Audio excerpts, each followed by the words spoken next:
Hola, gracias Manuel nuevamente por la presentación. Efectivamente, el tema de hoy, el que vamos a trabajar, van a ser cuatro aspectos que son fundamentales en cualquier proyecto de e-learning. No solamente en las etapas de planeación, digamos, al momento de abordarlo en el inicio, sino también en los proyectos que ya se están ejecutando, sobre todo porque son aspectos que son para tener en cuenta transversalmente en cualquier fase del proyecto. Entonces, ¿de qué se trata la presentación de hoy? Vamos a trabajar primero los objetivos, o los objetivos entiéndase como objetivos de negocio que van a estar detrás, impulsando todo lo que va a ser la estrategia de e-learning. Luego vamos a hablar de lo que es el proceso, quiénes van a ser las personas encargadas de ejecutar el plan de e-learning, cómo lo van a hacer, qué debemos tener en cuenta como aspectos, digamos, para medir el éxito dentro del proceso. Luego pasamos a uno de los temas más olvidados o por lo menos que resultan más complicados de manejar a lo largo de una estrategia de e-learning, que es el contenido. ¿Qué complicaciones podemos encontrar con el contenido? ¿Qué vale la pena tener en cuenta? ¿Cómo debemos producirlo? Etcétera. Y finalmente vamos a hablar de ese campo de juego en el que se articula cada uno de estos elementos que acabamos de mencionar, que es la plataforma. La plataforma va a ser ese vehículo que nos habilite a nuestra estrategia a llegar hacia esos objetivos que hemos planteado. Entonces, bueno, sin más preámbulo, vamos a iniciar con lo que tiene que ver con los objetivos de negocio.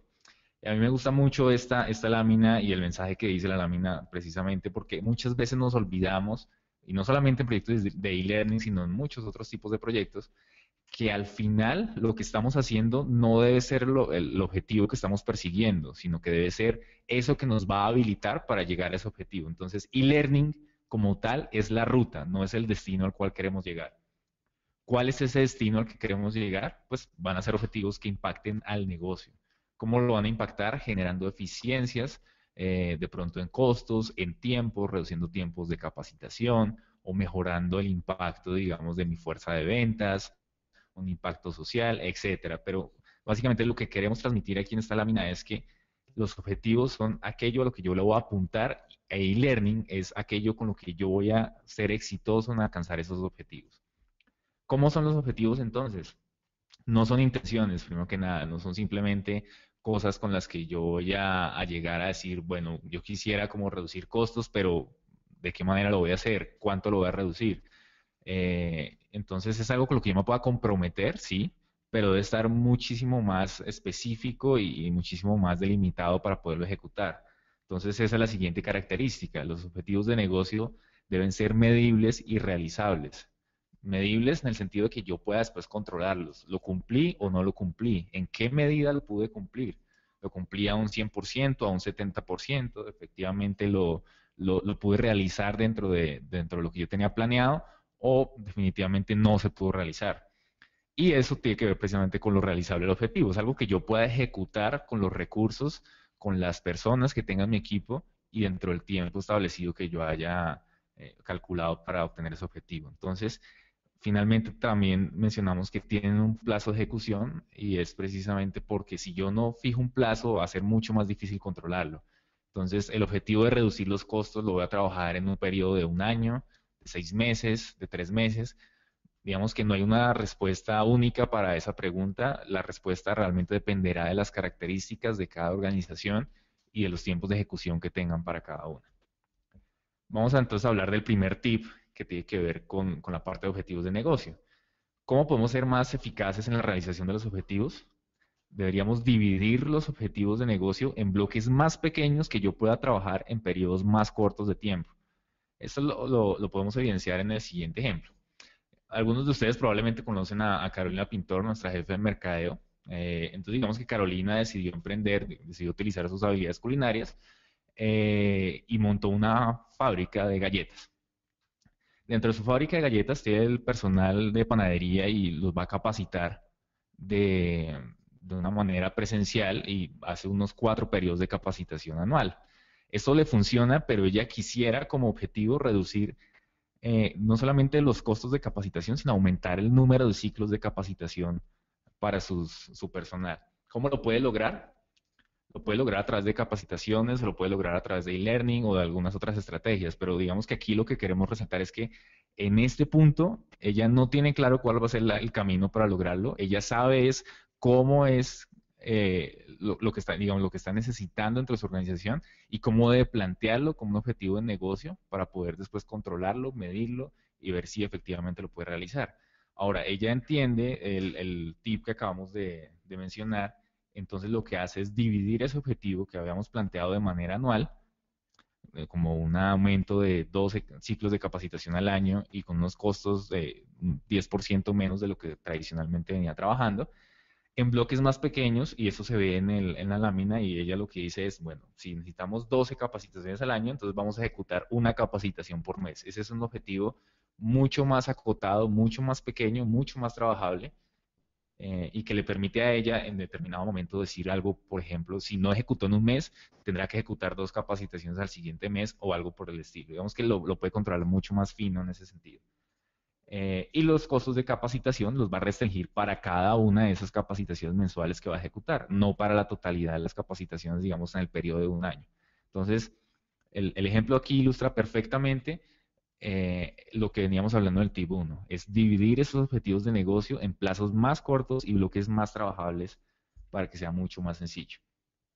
Pasamos a hablar ahora del proceso, y el proceso tiene que ver más que todo con las personas que van a estar involucradas dentro de la estrategia de e-learning.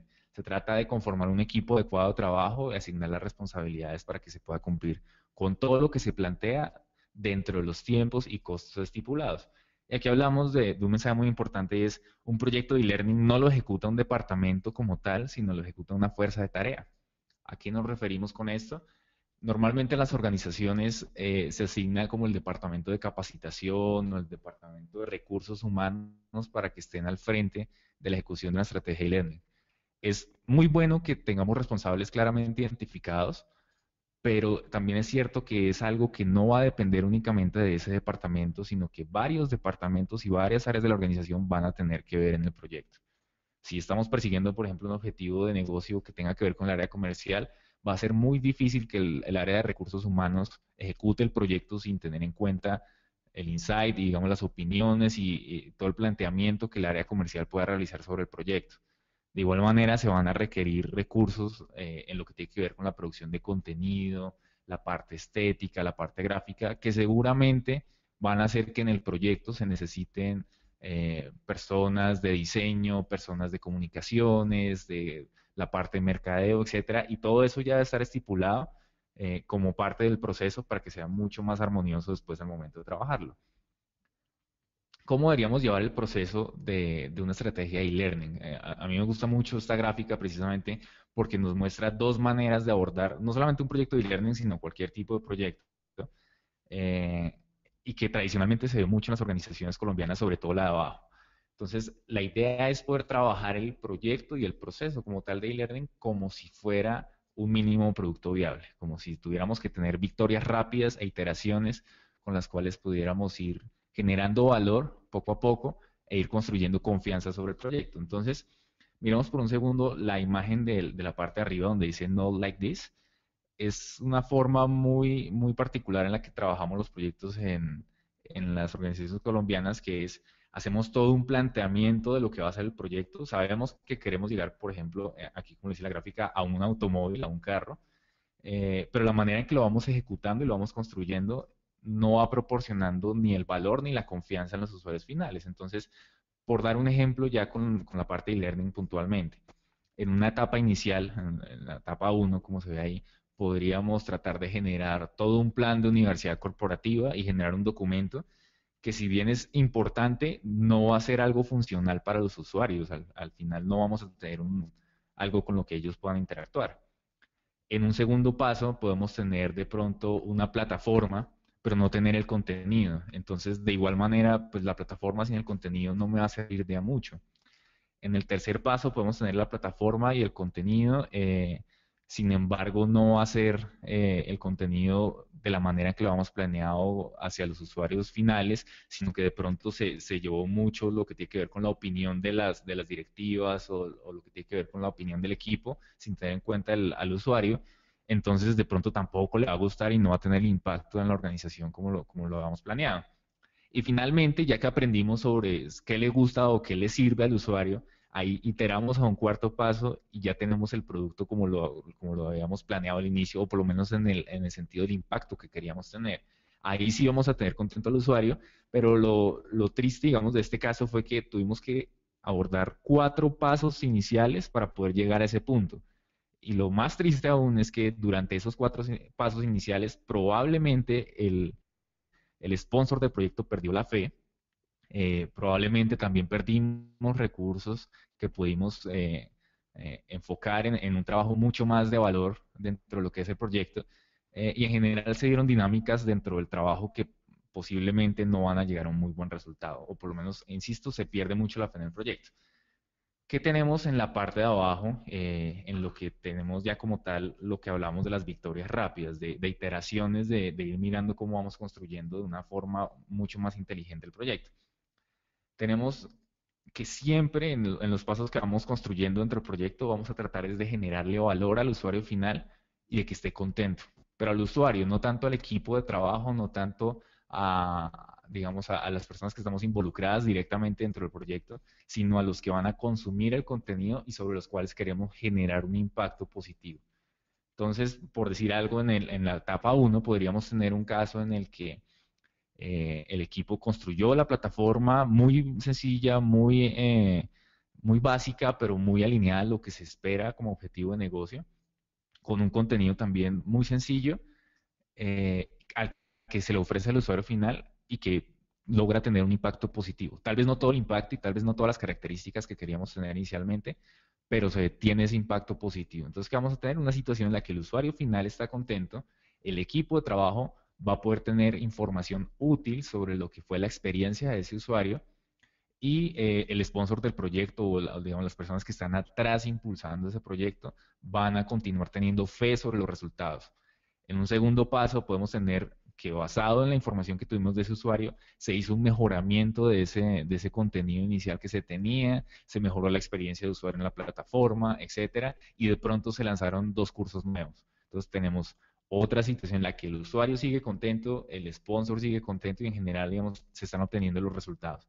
Y así vamos iterando con cada uno de los pasos siguientes hasta posiblemente llegar a lo que habíamos planteado inicialmente como estrategia a largo plazo, con los resultados y las funcionalidades que queríamos, pero todo se llevó de una manera tan ordenada que nos permitió ir construyendo, midiendo y aprendiendo para ir iterando dentro de cada paso y construyendo valor al usuario final. Entonces, esta es la manera realmente en la que recomendamos ir haciendo los proyectos de e-learning, de forma que no tengamos, digamos, complicaciones y no perdamos la fe en el proyecto.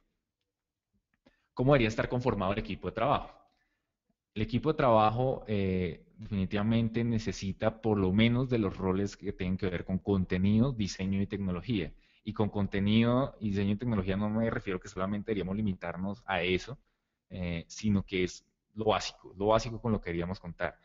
Posiblemente después en etapas futuras podamos involucrar gente que tenga que ver con diseño instruccional, con nuevas tecnologías, con dinámicas de comunicación, etcétera, pero por lo menos con esto ya tenemos un muy buen punto de partida.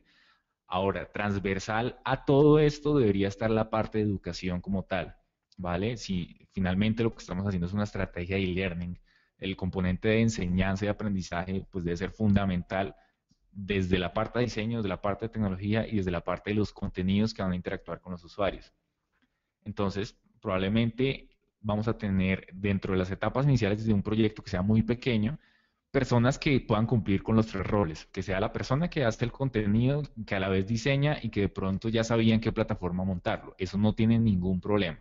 Lo importante es que estén muy bien definidos los roles y ver que esas dimensiones deben ser trabajadas dentro de un proyecto, independiente de si se asigna a una o a 10 personas para que se ejecuten.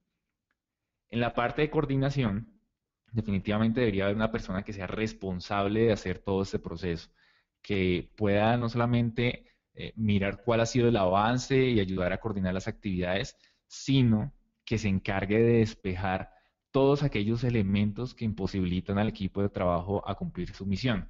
Entonces, en este sentido, el rol de coordinación se vuelve también un rol de facilitación, de alguna manera decirlo. Es un rol en el cual esta persona es la encargada de hacer que el equipo de trabajo pueda hacer sus cosas sin que ningún problema les llegue a ellos, sin que haya ningún impedimento, sin que haya una situación que de pronto los vaya a detener. Ejemplos de esto, tenemos la asignación de recursos adicionales para que el equipo pueda trabajar, la parte de la comunicación con los clientes finales, con el equipo de trabajo de otras organizaciones, con la parte de la dirección como tal, en fin.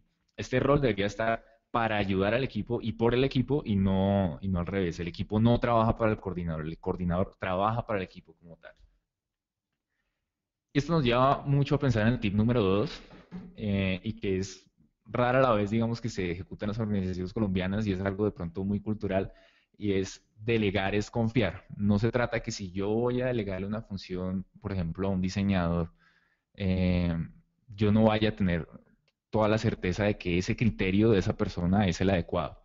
Si yo le delego una función a alguien es porque confío en que la puede ejecutar perfectamente, confío en su criterio profesional y confío en que tiene las habilidades necesarias para poder ejecutarlo y no debería yo como entrometerme mucho en ese tipo de circunstancias o de decisiones. Entonces, definitivamente si en la audiencia hay gente que esté relacionada con la parte de diseño, seguramente entienden mucho esta situación porque es algo que se da muchísimo en los trabajos que tienen que ver con estética, que tienen que ver con la parte gráfica.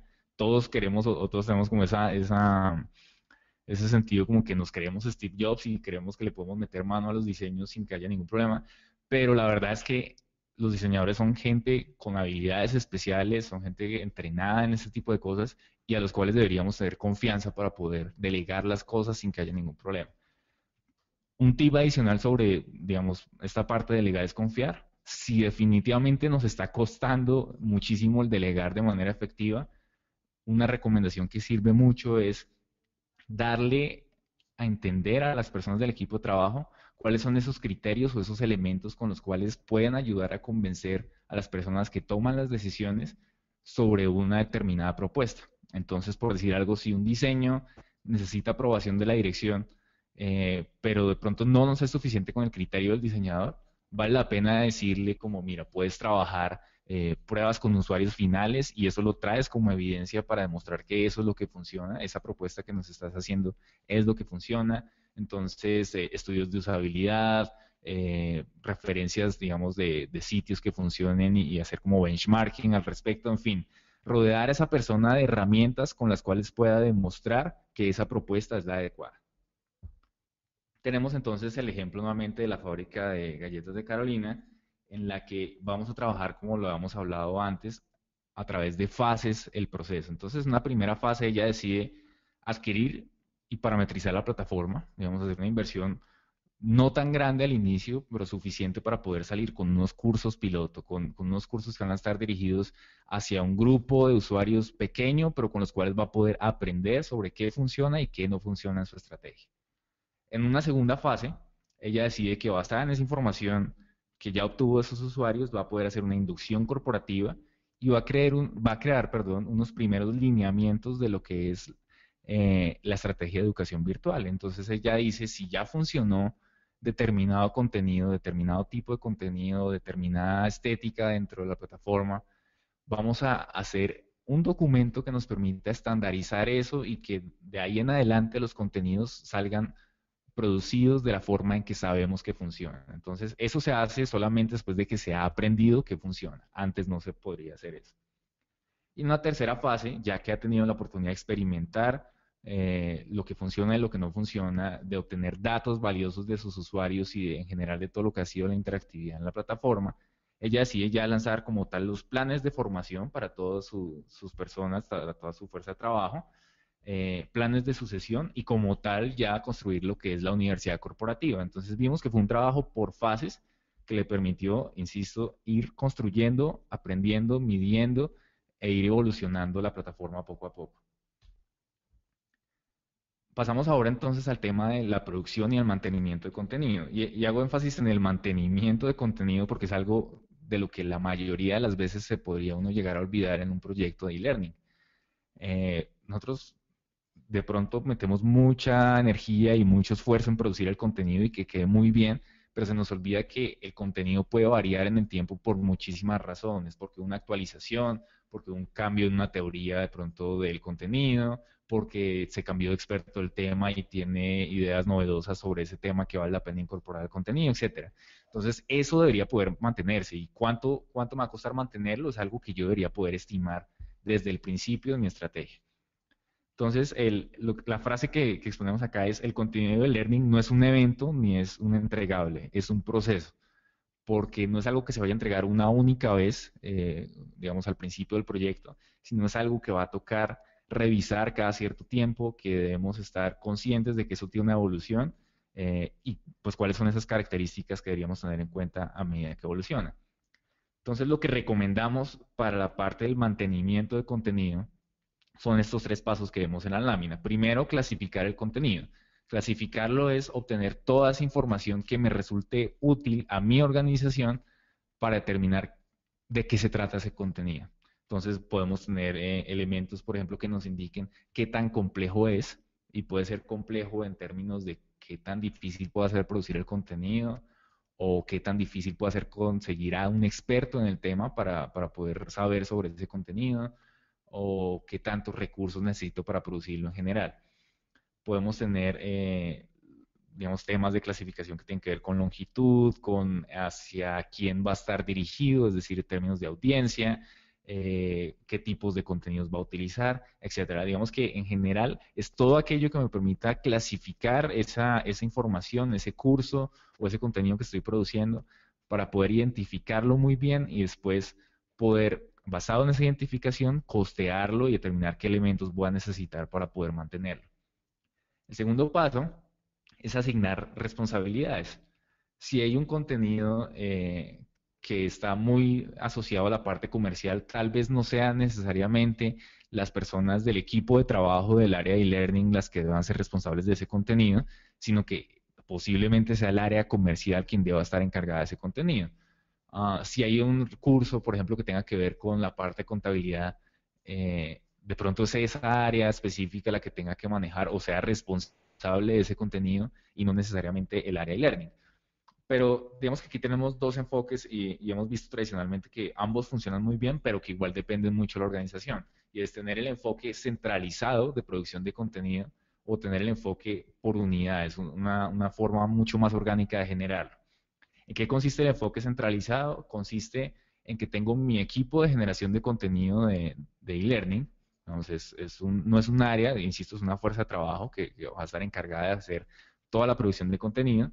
Y lo que sucede es que las demás unidades de negocio dentro de mi organización van a ser clientes de ese equipo. Entonces, si necesito producir un contenido desde el área comercial, yo le pido a ese equipo de trabajo que me ayude a producirlo y le doy los recursos necesarios para poder hacerlo, no solamente económicos, sino también lo que tiene que ver con el tema o, digamos con los expertos en el tema, y es el equipo quien lo produce.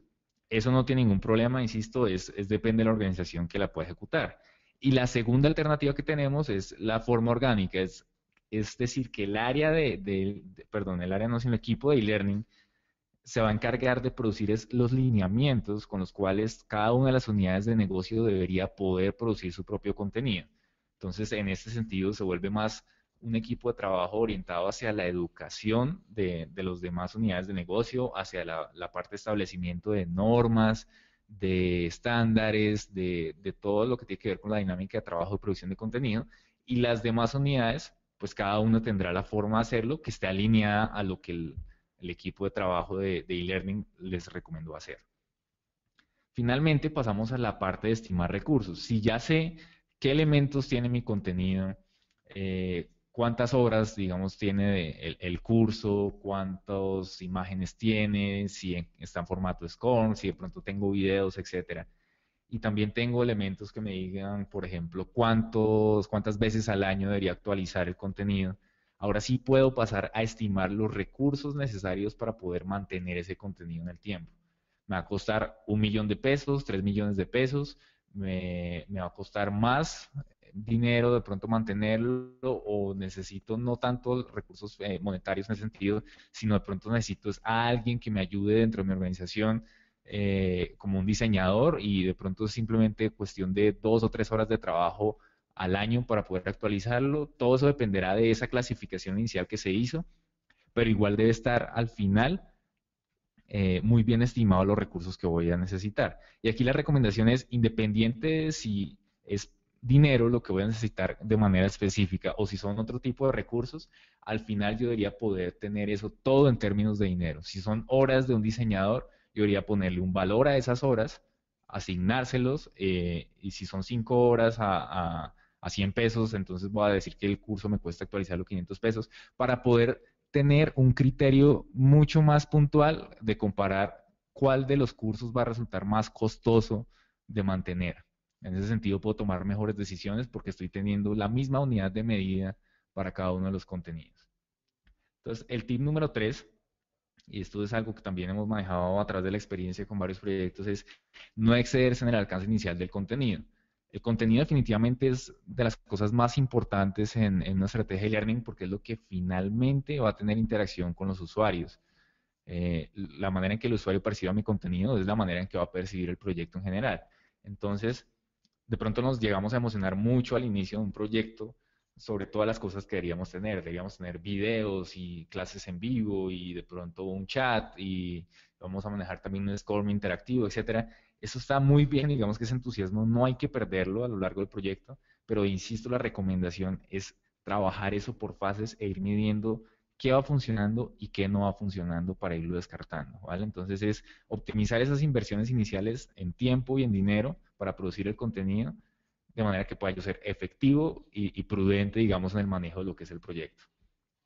Volvemos al ejemplo de la fábrica de galletas y lo que vamos a ver es una ficha de lo que tiene un curso que se creó para la plataforma de la fábrica y con todas las características que para esa organización es importante saber en su clasificación. Entonces, por ejemplo, aquí dice que la audiencia es de los pasteleros junior, la frecuencia de actualización para esa organización es baja, 2 veces al año, de pronto para otra es una frecuencia alta. El impacto para ellos es alto porque es algo que va a estar, digámoslo, orientado hacia el core del negocio de la fábrica de galletas. El responsable de ejecutar la actualización es la gerencia de panadería y galletas que tenemos aquí. Entonces, en este caso tenemos es un ejemplo de lo que hablábamos hace poco y es una organización mucho más, menos centralizada en la producción de contenido y más que cada unidad de negocio es la que se encarga de producirlo. La complejidad, en este caso, la fábrica de galletas la mide como qué tipos de contenido y qué tantos contenidos hay. Entonces aquí tenemos que son 2 módulos, con banners, con paquetes SCORMs, con un video de introducción de 3 minutos. Y los recursos de mantenimiento es un presupuesto que se va a cargar a la unidad de negocios como tal y que debe ejecutarse en marzo del 2015. Entonces es muy claro para ellos, en este caso, las características del contenido, qué implicaciones tiene actualizarlo y mantenerlo en el tiempo, eh, quién debería hacerlo y finalmente qué recursos se van a consumir. Ya lo siguiente, y lo que hablamos y que es parte importante de la dinámica y del proceso como tal, es poder ejecutarlo, asignar esos responsables y que el equipo de trabajo desde la parte de coordinación esté muy bien alineado para que esto se pueda ejecutar en el tiempo y no simplemente se quede en un documento. Finalmente pasamos a hablar de la plataforma.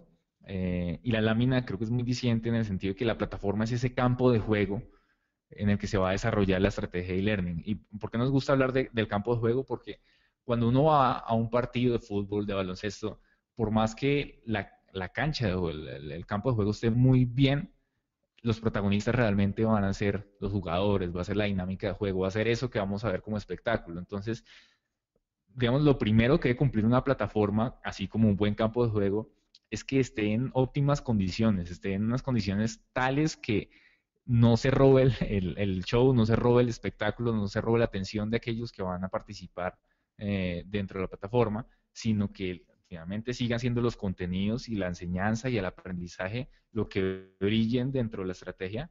Entonces, tenemos situaciones que no deberían darse, por ejemplo, no deberían haber caídas, no deberían haber retrasos, no deberían haber cuestiones de lentitud en la plataforma, en fin, todas esas condiciones que nos permitan saber y tener la certeza de que la plataforma va a funcionar perfectamente y que ya el resto de elementos que van a estar en la plataforma van a ser los que realmente van a brillar. Entonces, ¿cómo debe ser esa plataforma?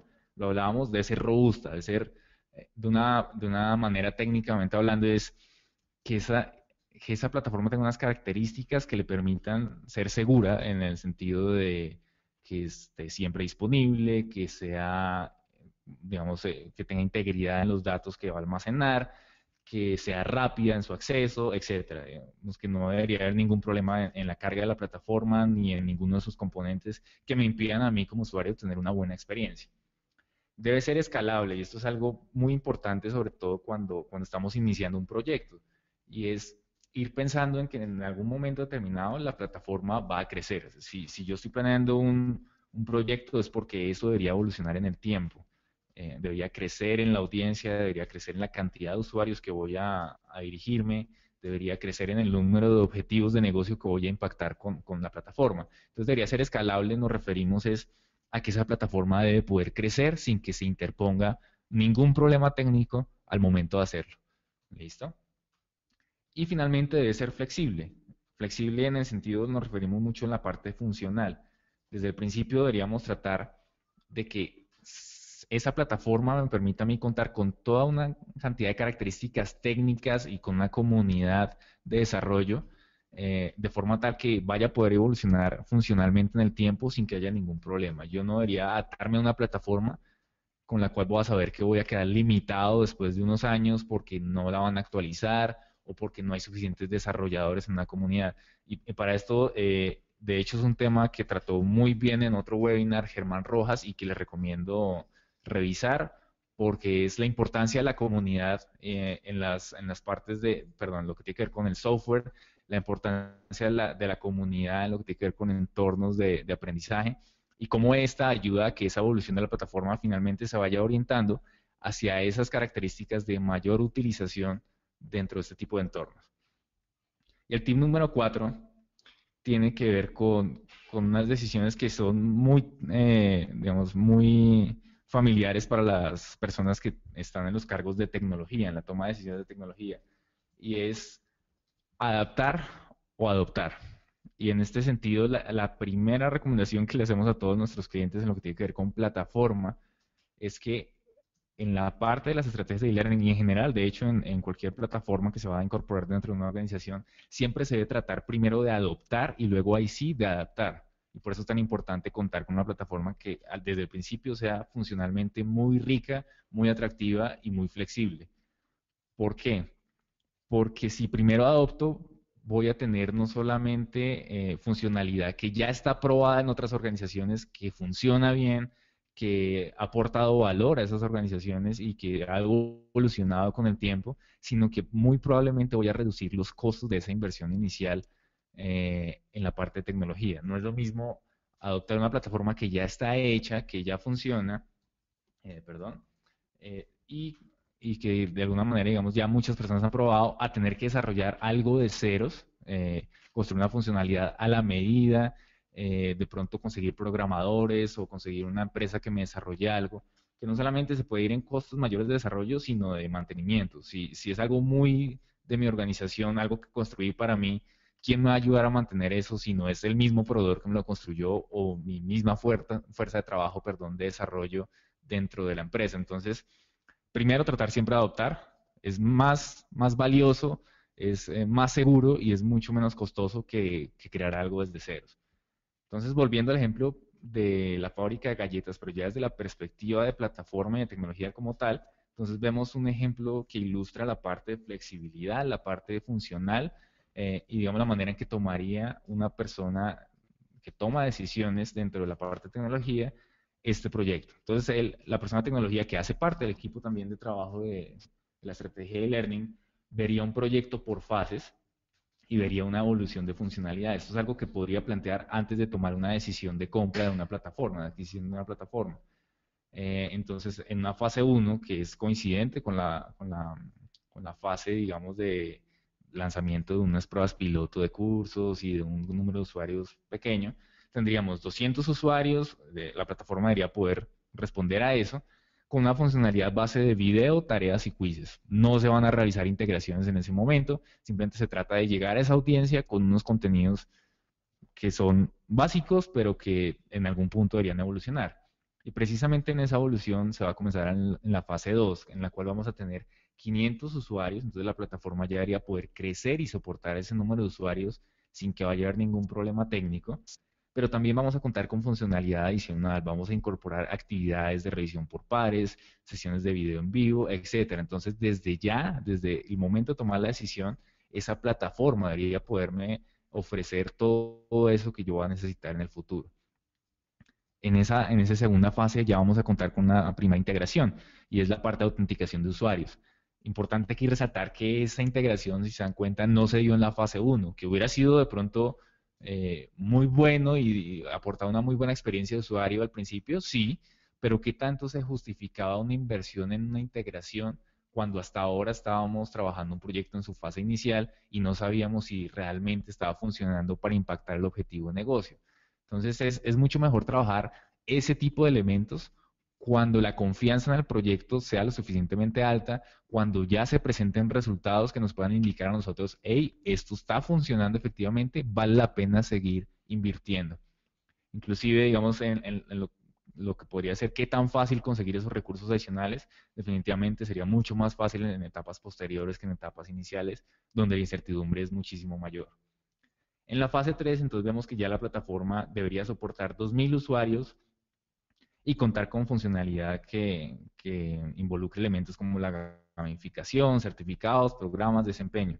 Tal vez inclusive aquí no todas de esas funcionalidades se puedan cumplir con la plataforma. Debería tratar de conseguir una plataforma que tenga lo más cubierto, digamos, toda esa funcionalidad que va a necesitar, pero es posible que aquí ya pueda decir yo, de pronto en la parte de gamificación necesite yo hacer un desarrollo adicional.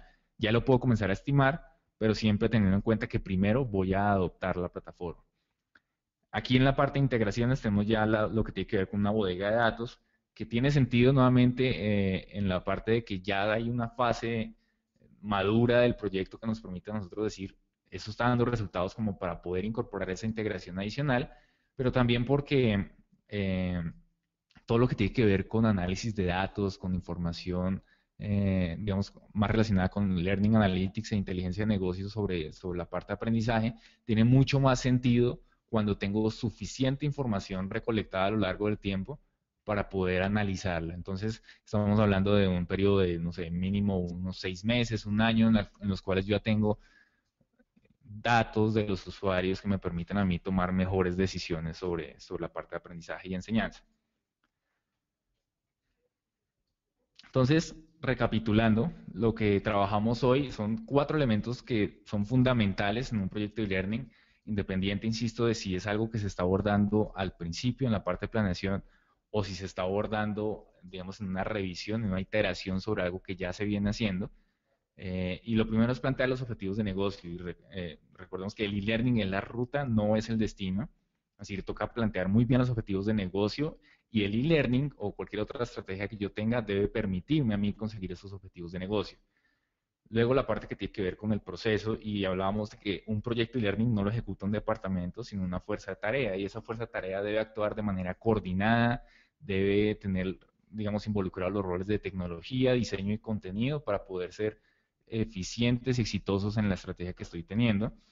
Luego hablábamos de lo que tiene que ver con el contenido ya puntualmente, y es que el contenido en e-learning no es un evento ni es un entregable, es un proceso, es algo que se debe mantener en el tiempo y que debo yo desde el principio conocer qué tanto me va a costar ese mantenimiento para poder estimarlo bien, para poder preparar los recursos necesarios en mi proyecto para poder ejecutar eso. Y hablamos de que la plataforma, que es donde todo esto se va a llevar a cabo, pues es el campo de juego de una estrategia de e-learning y que como tal no debería interponerse en todo ese brillo que querían ser los demás elementos, sino que debería funcionar perfectamente. Debería estar en unas condiciones óptimas para que finalmente sea el contenido el que brille dentro de la estrategia, sea el objetivo de negocio el que se alcance y no tenga yo inconvenientes con mantener una plataforma que resulte más costosa en el tiempo. Entonces les agradezco muchísimo su atención. Vamos a pasar a una sesión de preguntas a continuación, que va a ser moderada por Manuel. Pero de todas maneras, cualquier duda, inquietud, comentario adicional que tengan, estoy en Twitter como Pablo A. Borbón o me pueden escribir directamente a mi correo pablo@university.net o si tienen dudas sobre el contenido de los webinars y otros contenidos que quieran suscribirse, pueden escribir a webinars@nivel7.net. Les agradezco muchísimo su tiempo y espero entonces sus comentarios.